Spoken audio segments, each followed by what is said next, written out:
I'll thank Christopher for sort of stealing my thunder a little bit, because what I'm going to end up talking about is what Boston University has done on the wired side. So I think that hopefully it'll lead one into the other pretty well. And this is going to be sort of a practical talk, just like the one before it, about dealing with worms and viruses, and in particular Blaster and how we dealt with Blaster last fall. Although sort of config examples and some of the more details I don't have in the talk today, it's in some of the URLs which I've got at the end. I'm Eric Gauthier. I work at Boston University. It's not the University of Boston. We're actually a private university in downtown Boston.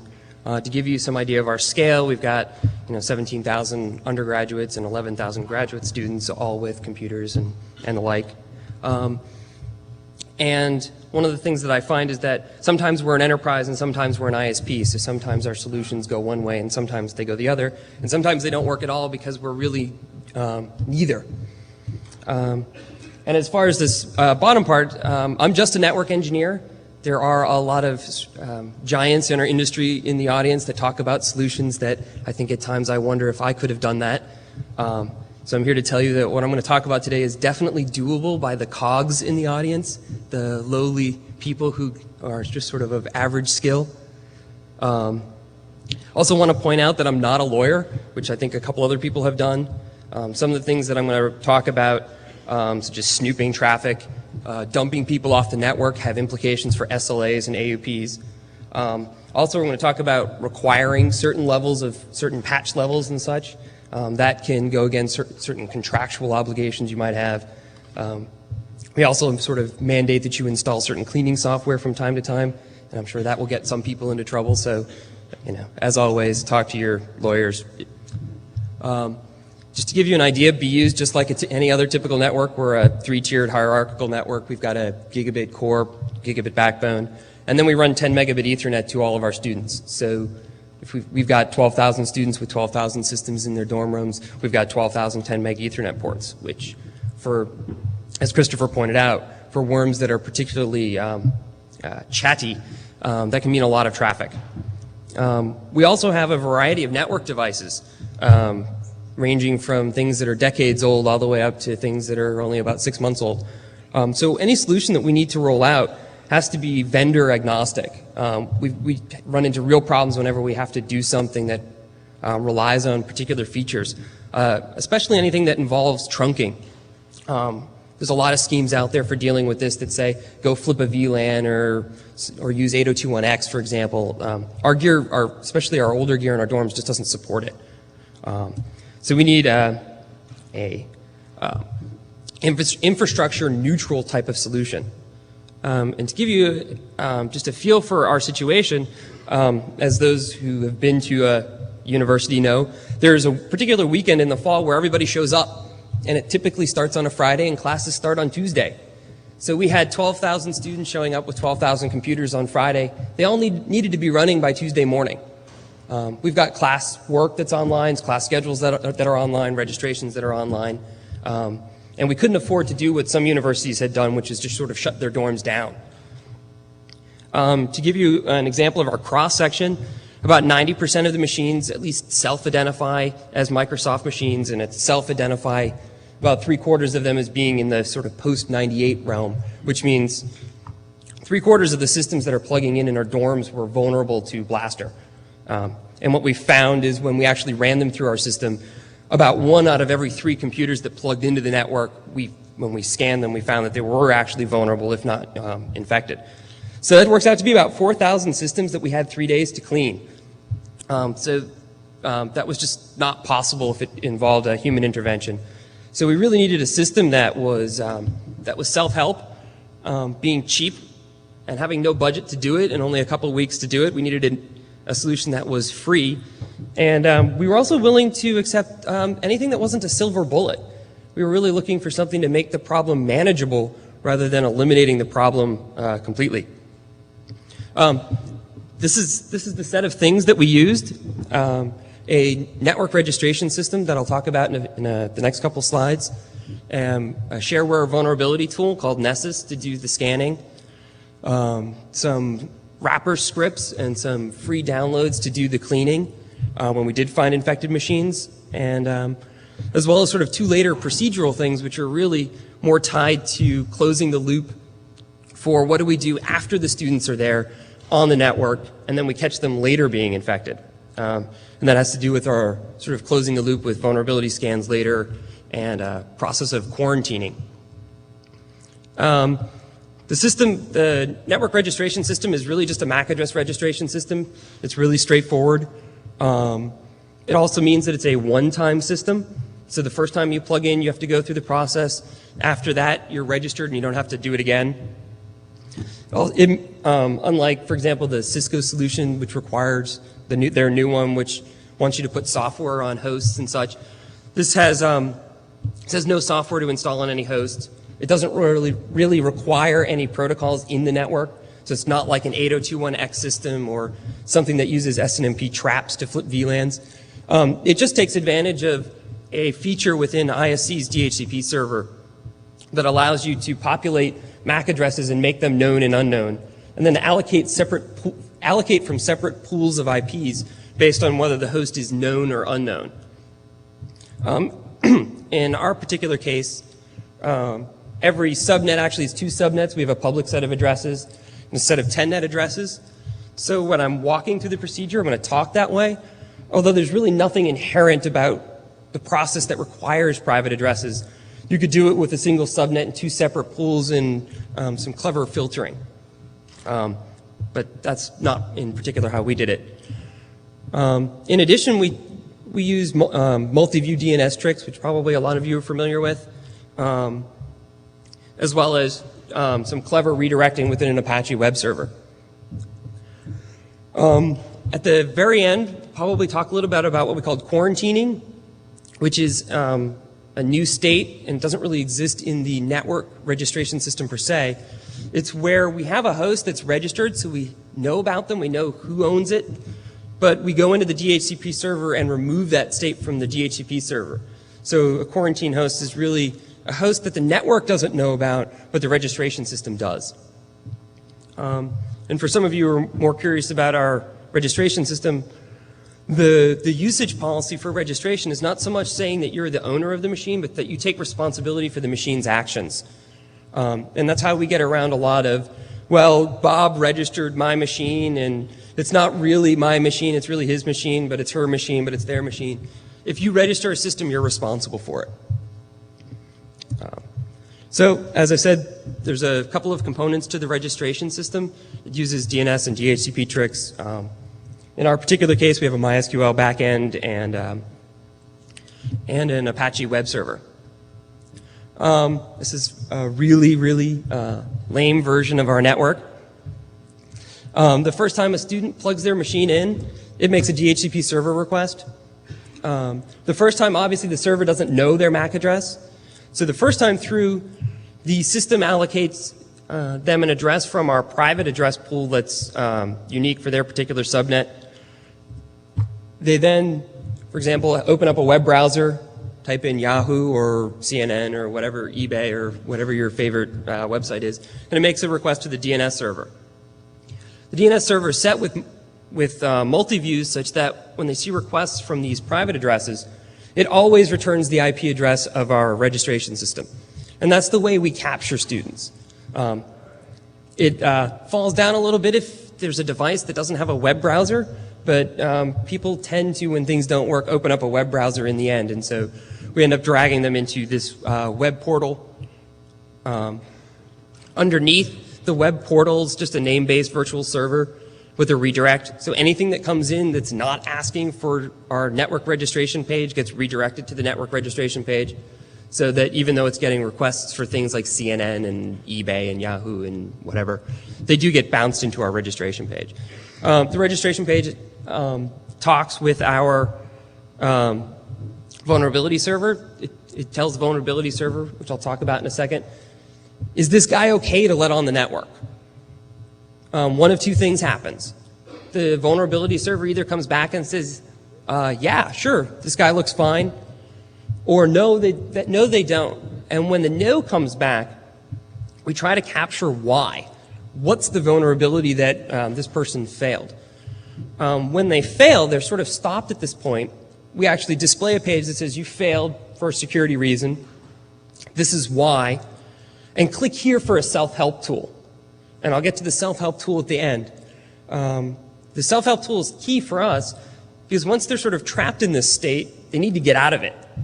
And so the process at that point is they download this self-help tool, it runs through their system, it cleans them up, it patches them, it gets them going, brings them back through the same registration process that I just walked through. When they get scanned again, now that they're all patched and clean, they pass the vulnerability test and they can move on their way.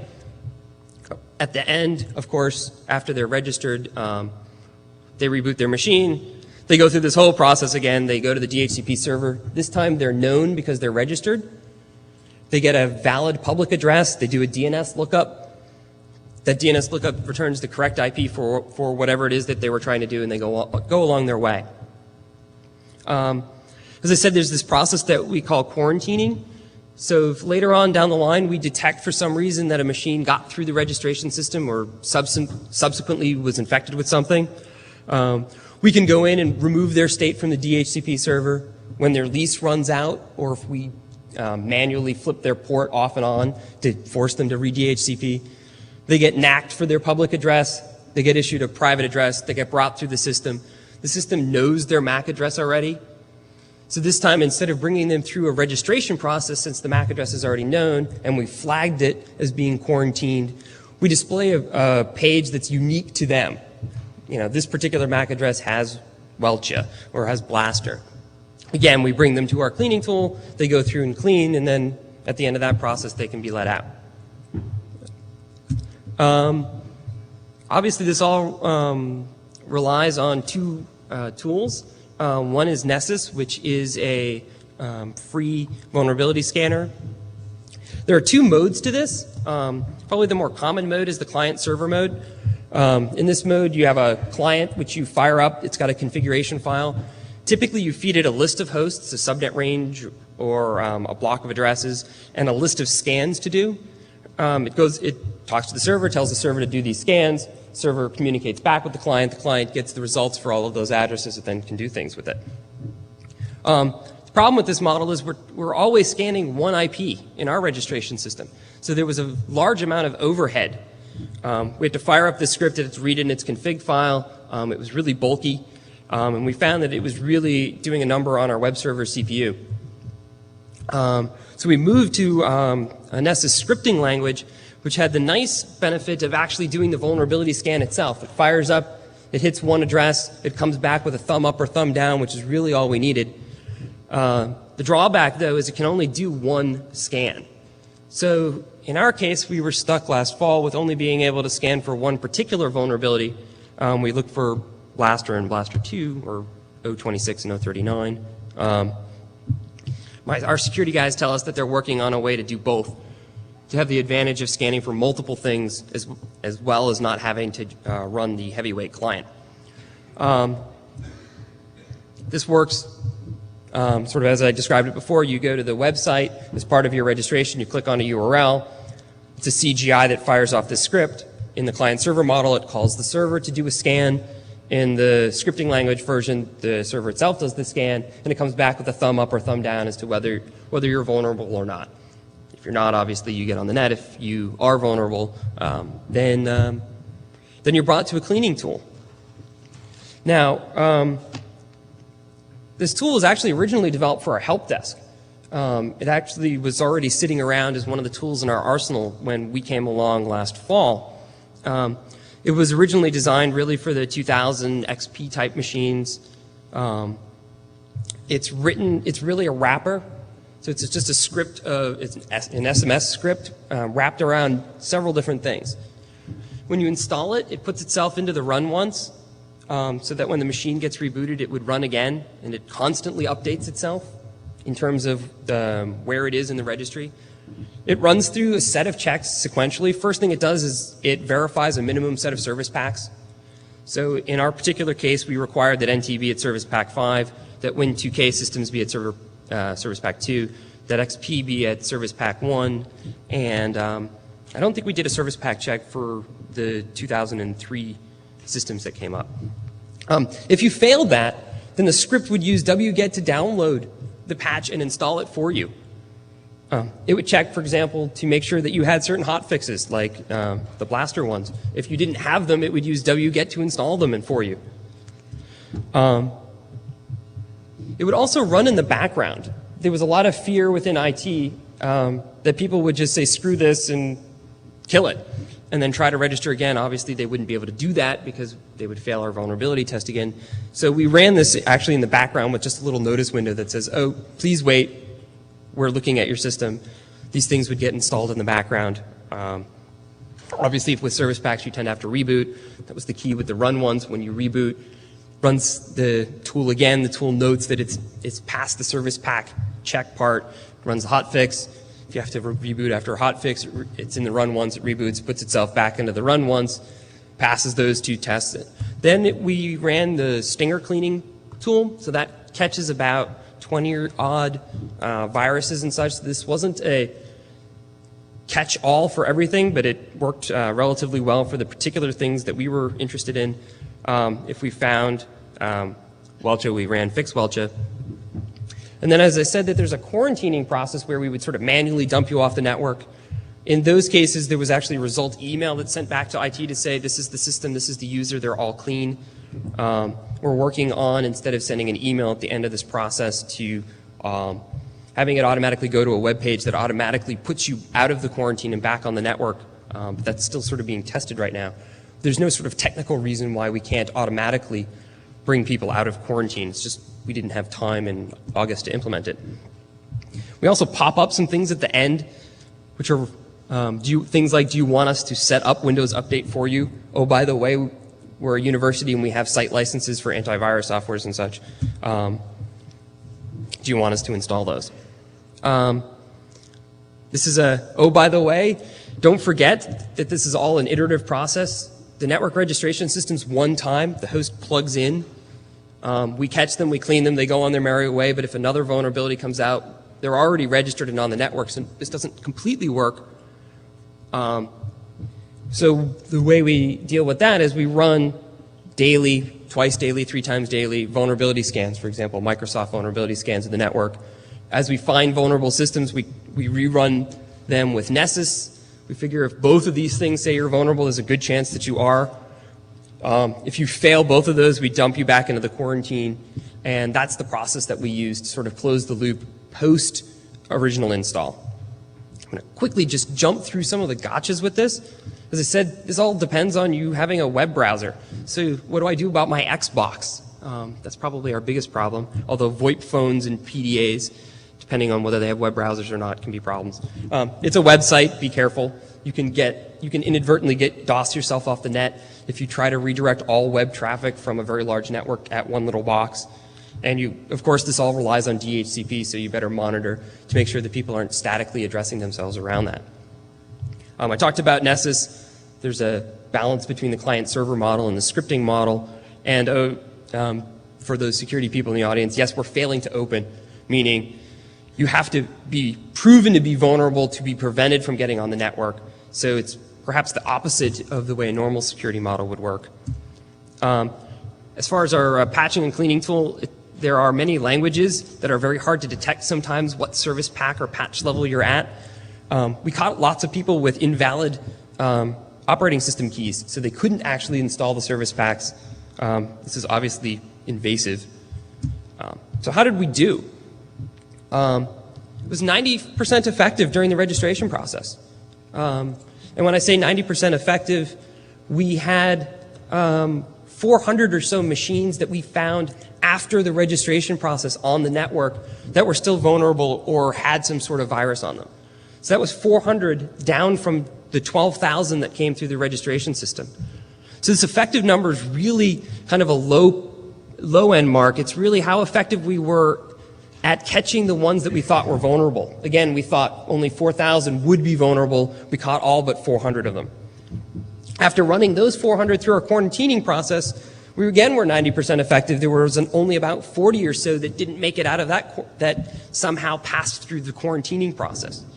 So sort of with this one time registration system and then a one pass-through with quarantining, we've taken 12,000 computers and brought it down to about 40, which is definitely a manageable number. No one ended up being trapped in the system. We didn't really ever catch anyone who sort of couldn't progress. The obvious examples of people who couldn't progress were things like, I have an illegal Windows XP key, I can't install my service pack. We didn't really consider that a trap of the registration system so much as someone trying to do something that's illegal. So take that however you will, whether it was sort of a success or a failure of the system.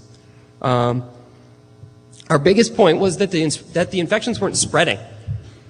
When the computers were plugged into the network and came through the registration process and got onto the network, they weren't then vulnerable. So we didn't find an escalating population of machines that was getting worse and worse and worse by the hour. Rather, the machines came in, they were or were not vulnerable, and once they got onto the network, they were fine, and we didn't have to worry about them again. So this also led to the problem being manageable by our security and help desk teams, rather than sort of escalating out of control. So I'd like to thank our own internal security and help desk teams because they really did most of this. Southwestern University for their registration system. And all of you out there who have ever written shareware tools, because I'm standing up here talking about how wonderful the system is that BU developed, even though we didn't actually do anything. We just used all of the tools that you did and we just sort of pasted them together, perhaps in a new way. So really thank all of you for all of the work that you did to make us look good. Thank you.